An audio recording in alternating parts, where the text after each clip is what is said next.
Okay, so here is a scene that I put together using strictly luminant materials. There are no lights in this scene. The whole thing is being lit by the luminant strips on the walls, on the ceilings, underneath here, going down the alleys.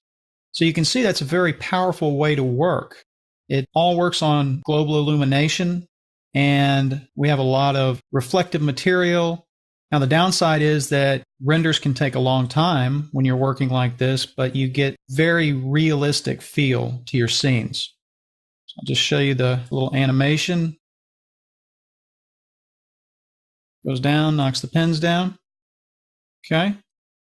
What we need in the scene, however, is to put a logo on these two screens. So what I'm going to do is I'm going to select one of the screens.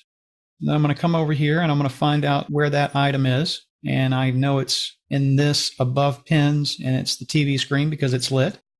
And I'm going to come over here and I'm going to drag a luminant material on that. And the concept that I want you to take away from this is that of stacked materials. So I'm putting a material underneath, and then I'm going to put another material with an alpha channel on top of it. And you'll still be able to see the luminant material behind the logo with the alpha channel. So let's take the logo and we'll just drop it right on there. Now let's take and change the projection mode from UVW to flat, and we'll take it off tile. So let's just do this for a second. Let's change the background color to something else other than white. We need to do that in the luminant channel. Let's change it to red. And you'll see that we have our decal or our logo here, but it does have a background. So the alpha channel is not working. Well, let's see what's going on. Let's double click on our logo texture. And we'll see that we do have the logo in here. But what we need to do is copy that channel and we need to drop it into the alpha channel. And then you can see it's working properly.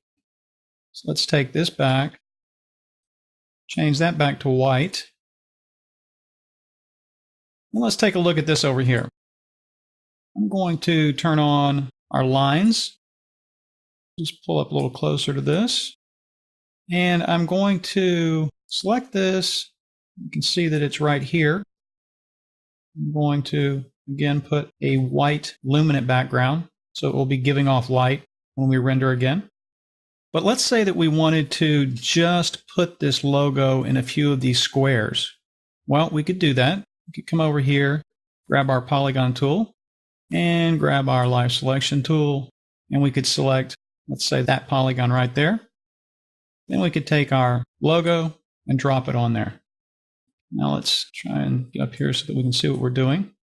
We need to come over here, select our logo tag, change that to flat, turn off tile.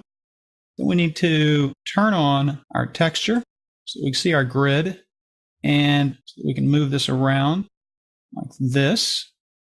Let's scale that down, move it, and scale it a little more.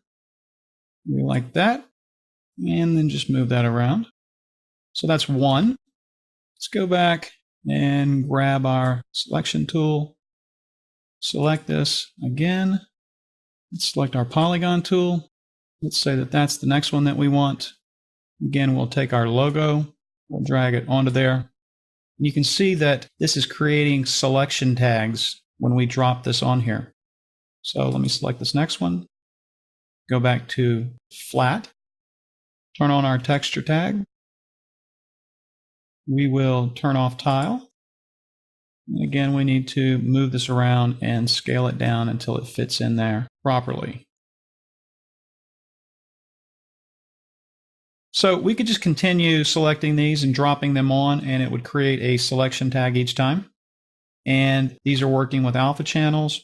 So we're still able to see the luminant material behind. So let's just go out here, pull back.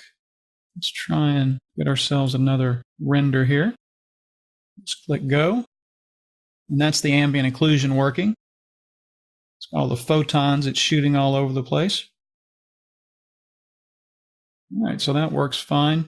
It's a little blown out. We probably need to work on the strength of the white luminant material that we're using on these because it's kind of blown out the logo, the 1618 logo, but it is there and it does work.